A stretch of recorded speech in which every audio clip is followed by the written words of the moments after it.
Ada kisah 3 orang yang bisa masuk surga. Padahal yang pertama, dia adalah seorang pelacur. Yang kedua, dia itu bukanlah seorang yang beragama. Dan yang ketiga, dia itu adalah seorang pembunuh. Terkadang orang yang nggak ngerti itu berpikir, ya udahlah kita cukup seperti itu aja, yang menjadi seperti pelacur tadi, menjadi tukang pembunuh, terus orang yang tidak beragama, cukup yakin bahwa Tuhan itu ada, cukup berbuat baik dan mau bertobat kita bisa masuk ke dalam surga. Itu bisa terjadi. Mereka benar-benar bisa masuk ke dalam surga karena apa? Karena risalah atau Quran hadis itu belum diturunkan.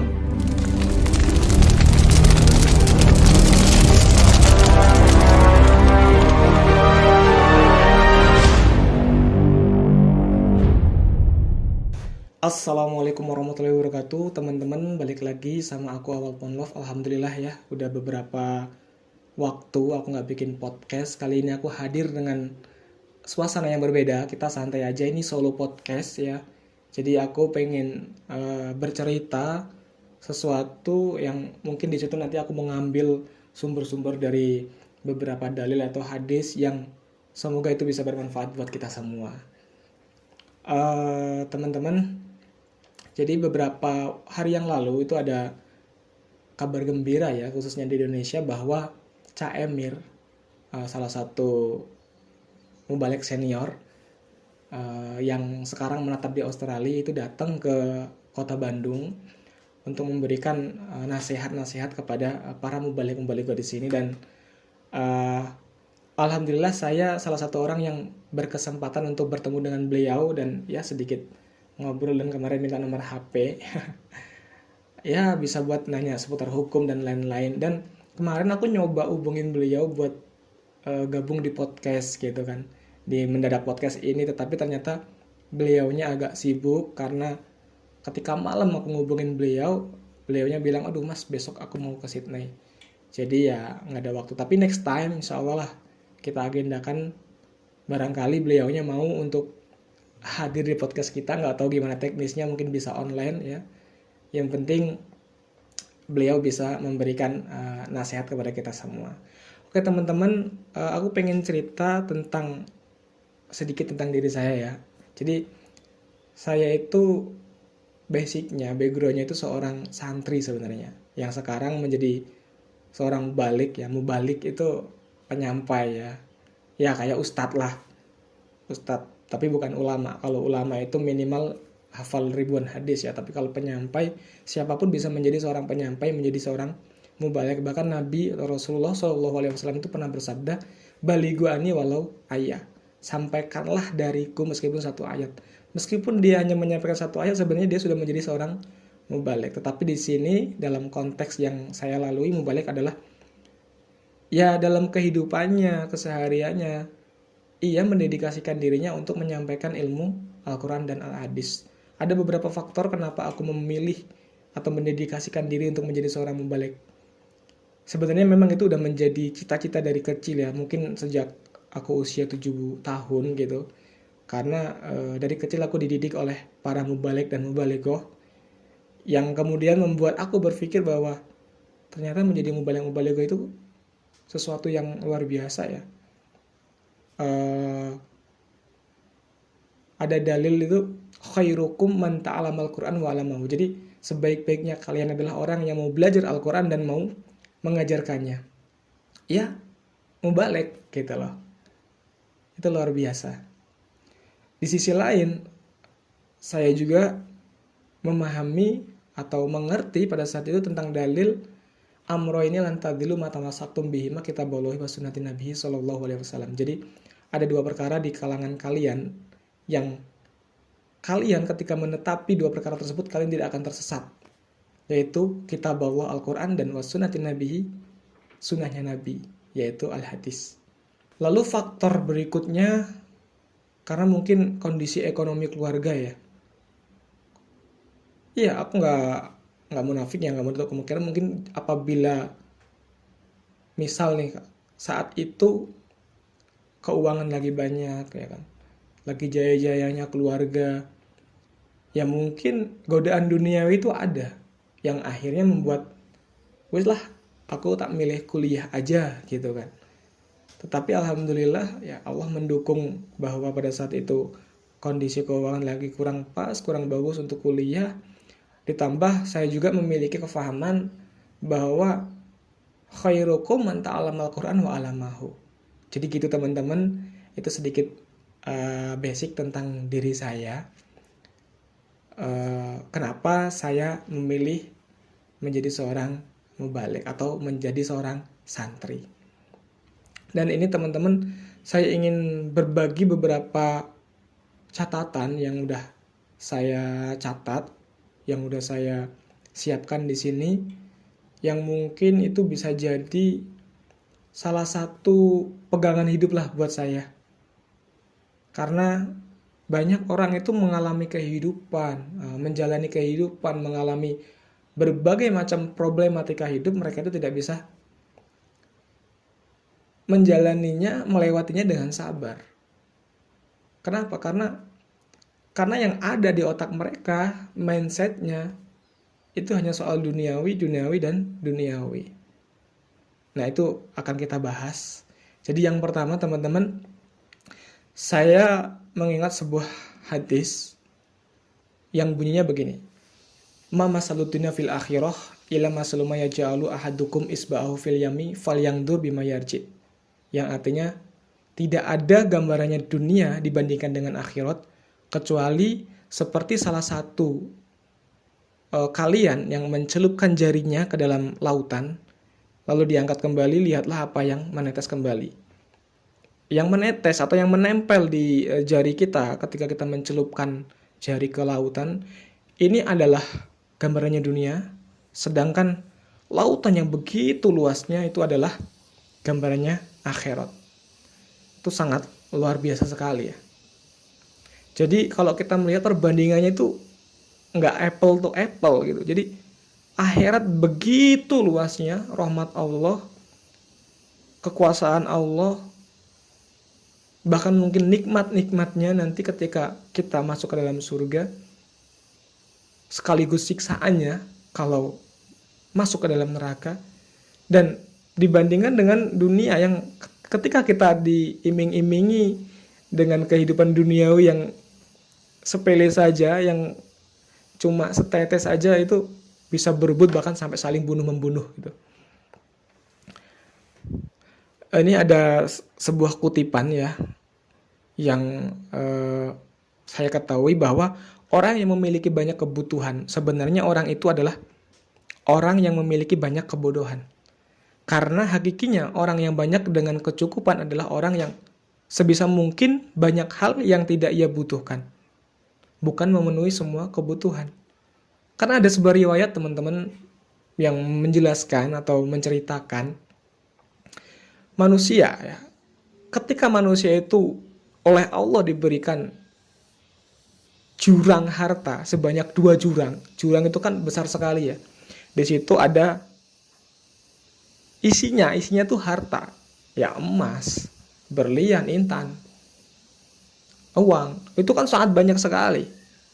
Diberikan jurang dari harta jumlahnya 2. Niscaya ia akan mencari jurang harta yang ketiga. Itu sifatnya manusia.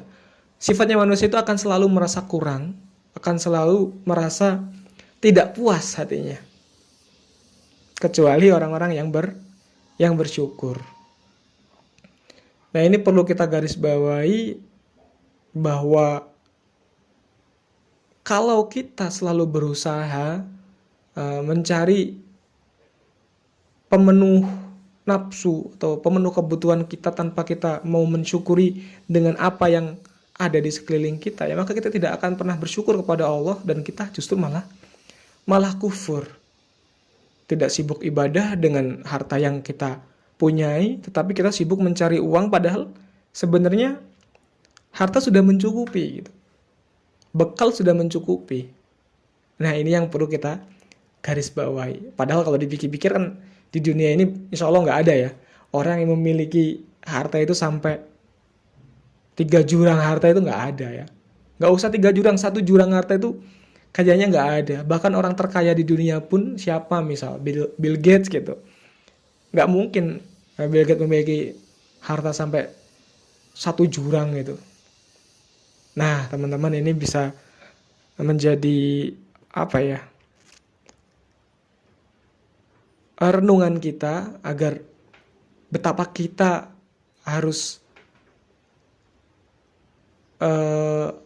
apa ya namanya, sederhananya kita mujahid musyid, tidak mengejar tentang duniawi dengan begitu berlebih sampai kita melupakan ibadah kita kepada Allah Subhanahu wa taala.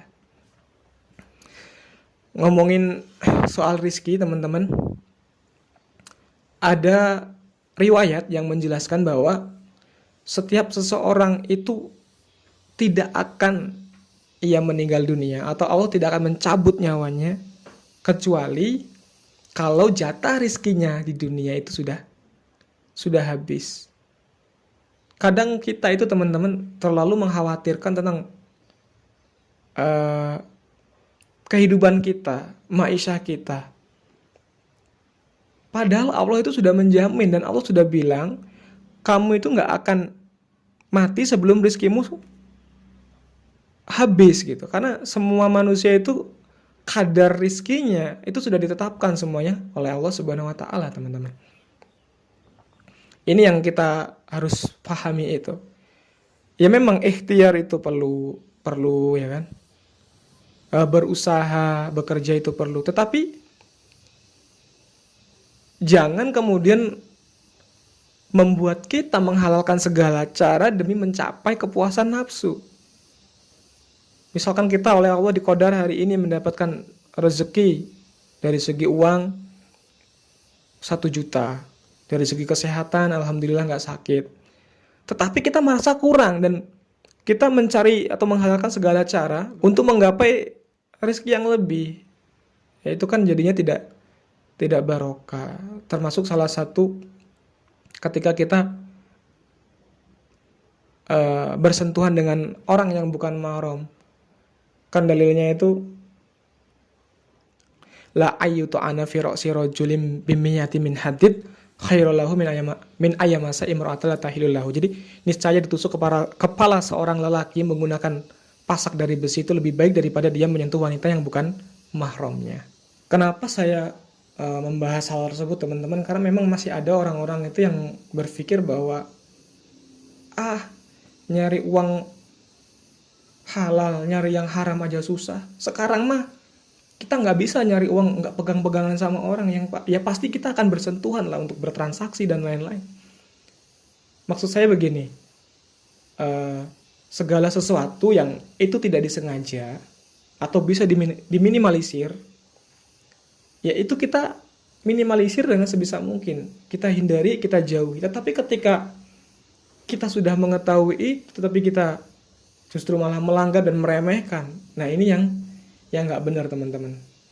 Jadi mindset seperti itu harus dihilangkan di dalam kepala kita.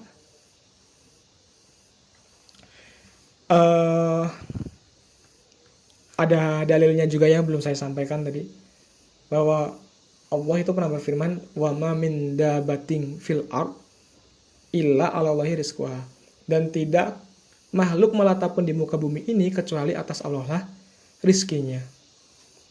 Yaitu itu firman Allah ya, bukan saya yang ngomong. Itu memperkuat bahwa kita semua itu sudah dijamin oleh Allah rizkinya. Jadi nggak usah khawatir takut ketuker terus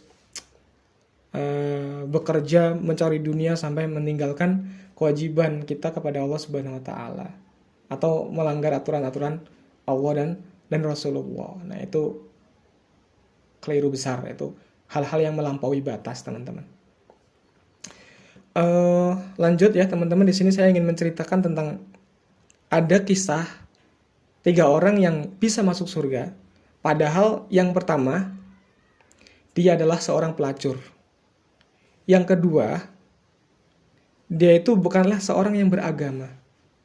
Dan yang ketiga, dia itu adalah seorang pembunuh. Jadi ada sebuah hadis yang meriwayatkan ya, Yang pertama, ada seorang pelacur tuh kok bisa masuk ke dalam surga. Ceritanya seorang pelacur ini, yang namanya pelacur kan ya, berarti kerjanya ya memuaskan nafsu birahi para lelaki hidung belang gitu. Hingga suatu saat, suatu ketika di jalan, di suatu persimpangan, dia itu bertemu dengan seekor anjing yang kelaparan. Dan seorang pelacur itu memberikan bingkisan makanan kepada anjing tersebut. Jadi ketika dia meninggal dunia, ketika dia mati, Allah memasukkan wanita pelacur tersebut ke dalam surga. Sebab kebaikannya kepada anjing tersebut. Itu yang pertama. Yang kedua, ada seseorang yang dia tidak memiliki agama, tetapi dia yakin bahwa kita hidup di dunia ini, atau manusia hidup di dunia ini pasti ada yang menciptakan, alias ada Tuhannya. Dan ketika dia mau meninggal, atau sebelum dia meninggal, dia itu berpesan kepada teman-temannya, nanti ketika aku meninggal, bakarlah jasadku dan taburkanlah abunya ke lautan. Lalu diriwayatkan bahwa orang tersebut ketika dia sudah meninggal, dia masuk ke dalam surga, sebab keyakinan dia bahwa ada Tuhan atau ada Allah yang menciptakan segala sesuatu yang ada di dunia, termasuk manusia. Lalu yang ketiga adalah ada seorang lelaki yang dimana dia itu ahli dalam membunuh, atau dikatakan pembunuh berantai. Dan dia itu ingin bertaubat. Dan dia mendatangi salah satu pemuka agama ya. Tetapi pada saat itu belum ada agama Islam. Jadi belum ada aturan-aturan Islam. Lalu sang laki-laki tersebut mendatangi salah satu pemuka agama dan bertanya, "Wahai pemuka agama, aku telah membunuh sebanyak 99 orang. Ketika aku mau bertobat, apakah dosa-dosaku itu bisa diampuni, bisa dimaafkan?" Lalu pemuka agama tersebut menjawab bahwa kamu tidak akan dimaafkan, kamu akan masuk ke dalam neraka. Lalu sang pembunuh berantai tersebut sekalian membunuh pemuka agama tersebut. Dibunuh dan menjadilah atau genaplah menjadi 100. Menurut ceritanya, si pembunuh berantai itu tidak berhenti di situ untuk tidak bertaubat. Akhirnya dia berjalan menuju suatu desa yang di situ juga disinyalir ada sebuah agama untuk menyatakan diri bertaubat gitu. Namun di tengah perjalanan ajal itu menjemput dia. Jadi Allah itu mengambil nyawanya karena memang sudah waktunya dia untuk meninggal dunia. Setelah laki-laki tersebut meninggal dunia, lalu Allah memerintahkan malaikat untuk menghitung jarak